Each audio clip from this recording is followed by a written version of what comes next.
Oh, hi everyone.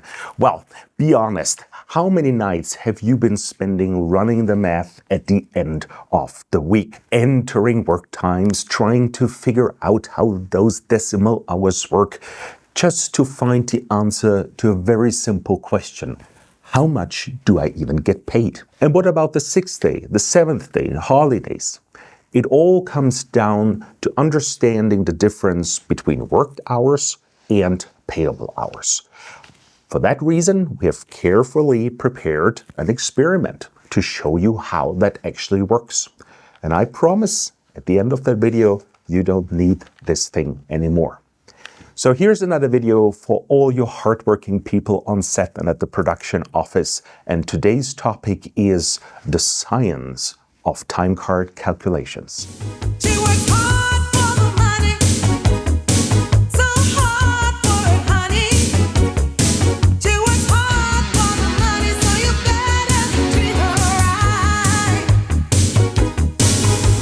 All right, welcome to today's video.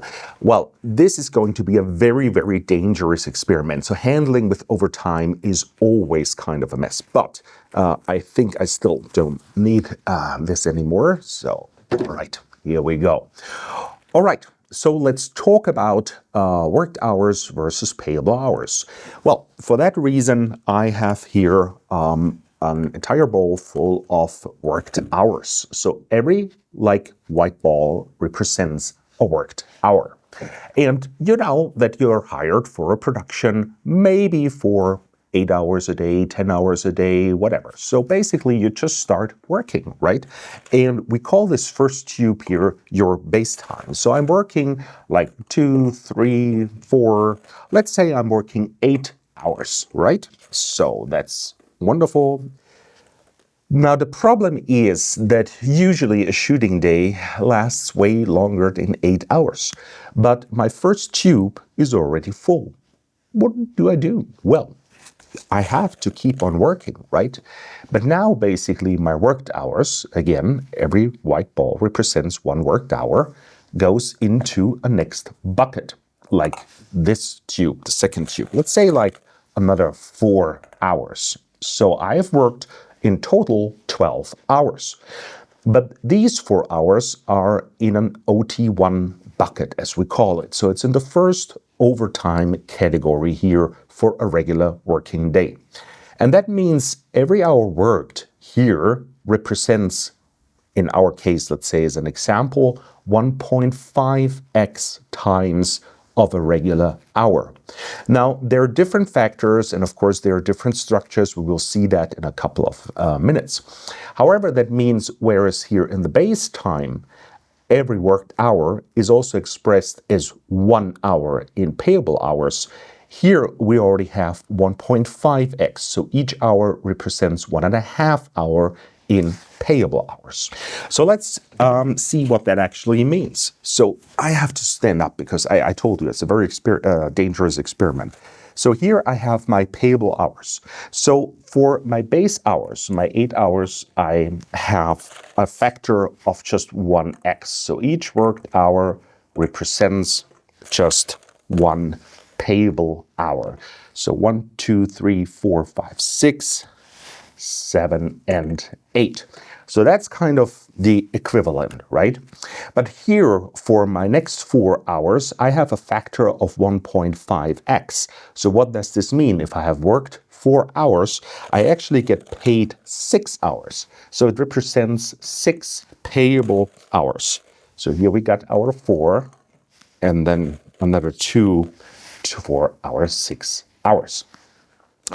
So unfortunately, it's quite a long day, and our filmmaker here, or crew member, has to keep on working. So let's say this person is working another 3 hours. And as you can see, as overtime 1 is already full according to his labor agreement, I have to jump into the next overtime bucket. We call it in our example OT2, and this represents a 2x. So basically we have an increase in the factor. Now, By the way, when I'm talking here about factors of 1.5x or 2x, there's another tutorial, and you find the link below for our European friends, where usually you talk about surcharges by 25%, 50%. It kind of works the same. And of course, there's also a special tutorial for the beloved time account for our friends in Germany. But right now, let's stick with the system of OT1 representing a factor, in our case, of 1.5x. So that means actually for 3 hours work now, I'm getting again 6 hours payable because it's a factor of 2x. So 3 hours times 2, and I have my 6 hours again. So that means I might have worked 15 hours, but I actually get paid 20 hours payable. All right, let's see what this means in Yamdu. So here I'm going to the time cards and the settings of our gaffer, Casper Cavetti. So as you know, there would be a lot of things you can set up here and set up your labor agreement templates and reload them across your projects. And of course, you have the contracted work time and all that. Just for now, as there are different tutorials for all this stuff, you see that for example, guaranteed overtime hours per day or per week, we already have this kind of OT thing. So basically, this is already connected to the first overtime category of a regular day. If we go down, we see all that. So basically, we have our base time, and there's always a factor of 1x, and it's already been entered that this is for the first 8 hours. So it represents the 8 hours here. And be aware, there should also be like an increment. So an increment simply means that I've kind of cheated here. So it's pretty simple that one white ball represents 1 full hour, and I'm just here considering the full hours. Of course, when you track your work time, there might be certain requirements in kind of what steps you are going to track the work time, and those are called increments. And there could be kind of, as you can see here, 1/8 of an hour, 1/4 of an hour, half an hour, full hour steps, etc. The next thing is kind of the rounding. So per standard, it's round half up, which means if I'm working in my increment step and due to the real time of the day, I'm kind of just hitting half or higher, it's kind of rounding up and gives me a full increment. Otherwise, it's going to round down. All right, but now let's go into our overtime buckets. So we have OT1 here. And as I said before, OT1 on a regular day is a bit special as it can be tied to your guaranteed overtime hours.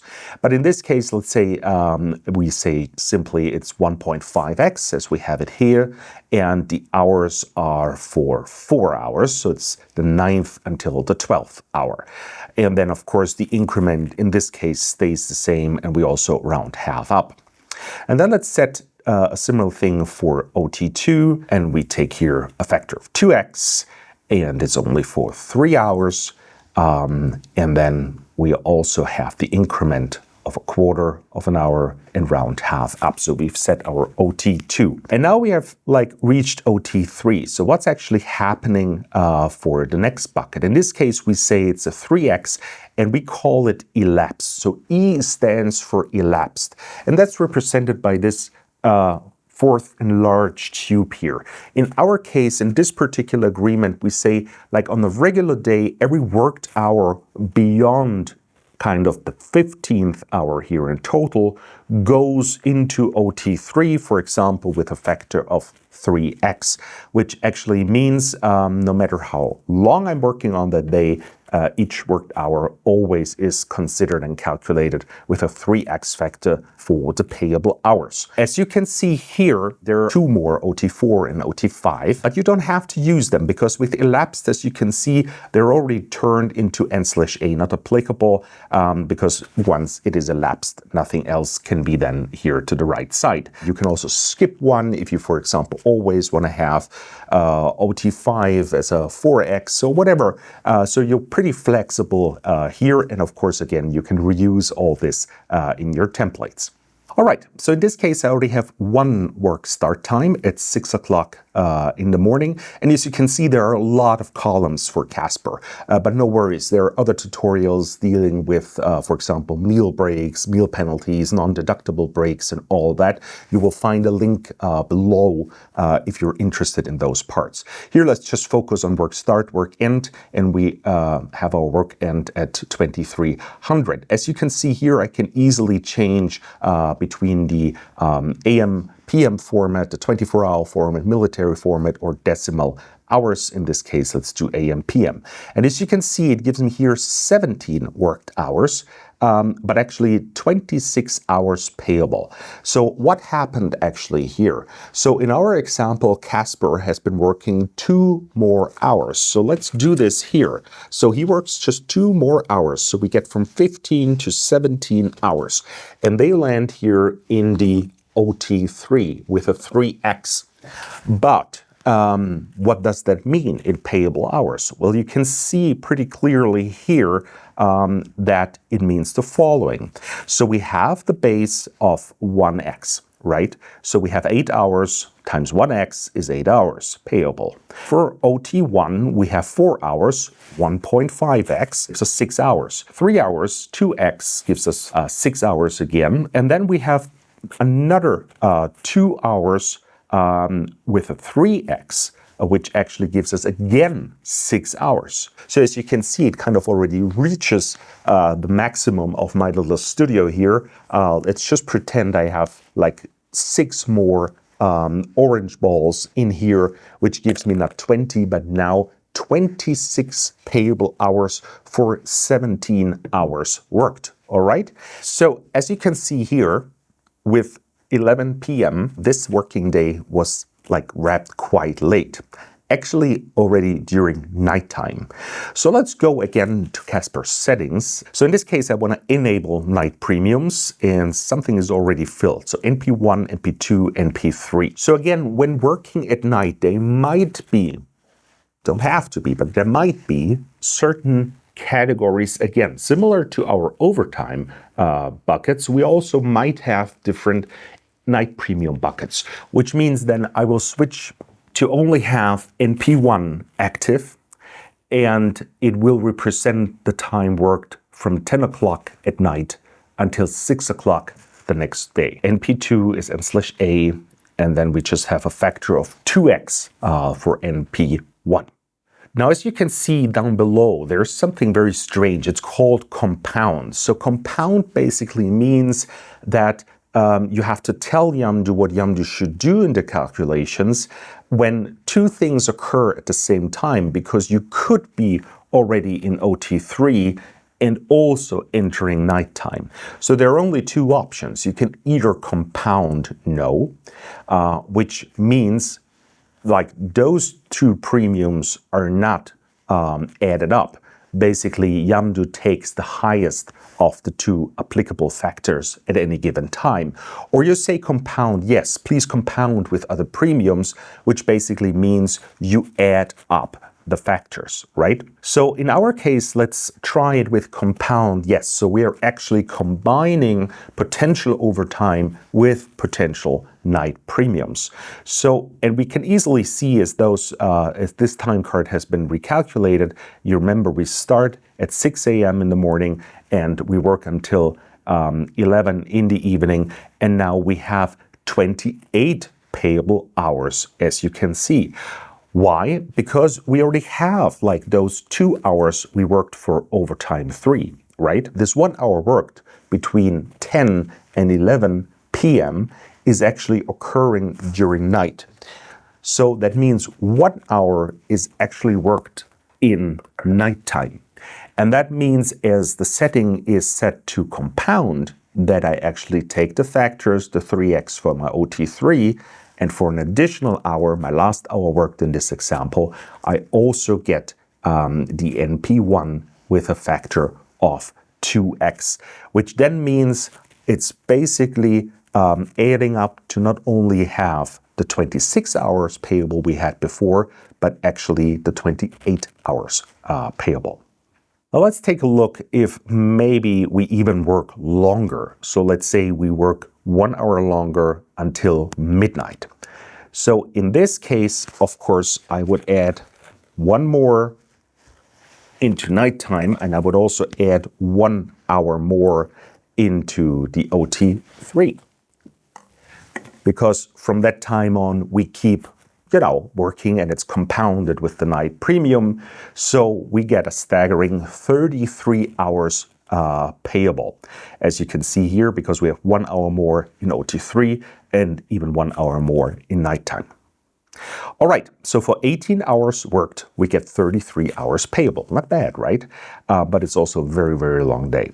All right, let's see what happens if we say do not compound. So we will quickly go to the setting and save, and we have the recalculation. And let's click on payable hours. We still have the 18 hours worked, but you see my night premiums are gone. So basically they do not count anymore.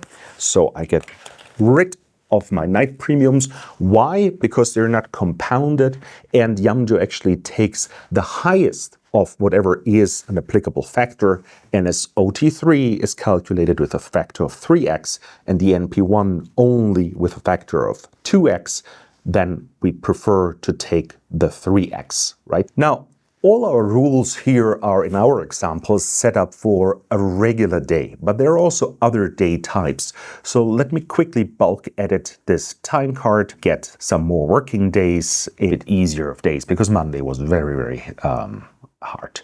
All right, so here we go. And now all of a sudden have like this day type column, and we have a 6th day for the Saturday. So what does this mean? Let's go here and see special working days. So you can, as an option, also activate other working days, special days actually. It can be weekend day 1, weekend day 2, for example, for our friends in Europe, which is usually, according to your project settings, automatically Saturday and Sunday. But of course, if our friends in the Middle East are using this, then maybe the weekend might be not Saturday or Sunday, maybe just Friday, Saturday, etc. But in this case, we want to stick with the more, like, let's say, American rules with the 6th and 7th day. So basically we just scroll to the right, and then we can do exactly the same thing as we were able to do for a regular day for a 6th and 7th day. And you're totally free to say, well, I start in a base time as well, or I go directly into overtime. Here you can see I go directly into OT1 with a 1.5x for my first 8 hours worked. By the way, it's exactly the same also for holidays. So of course you can also set your overtimes, your OTs for the worked hours on a public holiday.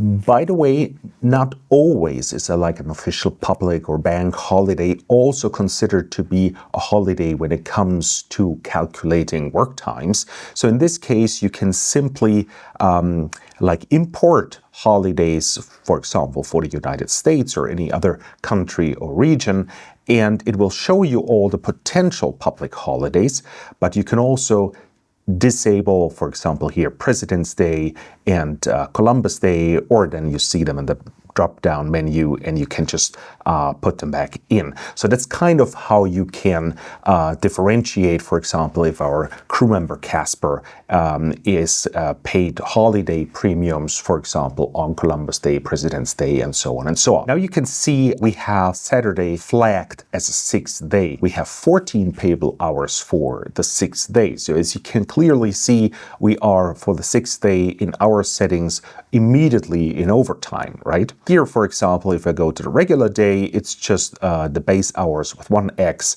and then 1.5 hour additionally for the OT1. What you can do is, if you think that the 6th day or any other kind of special day type is not correct here, or you want to omit it, you can also do the following. You click on the day type itself and you can force Yamdu to consider this, for example, as a regular day. Now, be careful because this might not be correct according to your labor agreement. So you should be very sure of what's happening here. And as you can see, Yamdu is clearly showing who has edited it, and it's actually called a forced day. So also in the payable hours now, of course, they also turned to 9.5 hours payable. But if I click on the details for the payable hours, again, I see it's flagged as a regular day forced. So let me close this. And also if I go to the approval progress and click on show history, it will show me that I have actually turned this from a 6th day into a regular day. So everything is tracked, everything is transparent. Eventually, we just want to approve our time cards, like for all approved time cards, all approved batches. It's nicely collected in the current stats for worked hours, for payable hours, and also a lot of other information. All right, my friends, that's it. So now you know how to turn chaos into order and avoid those late night calculation sessions. It might previously have involved so much information, calculation, communication, verification, and approval that you might have started seeing stars. But as you saw with Yamdu, it's no rocket science anymore. So I think we all agree and we can clearly say goodbye, calculating. So if you think this was useful, please drop a like and leave a subscribe. And always remember, she works hard for the money.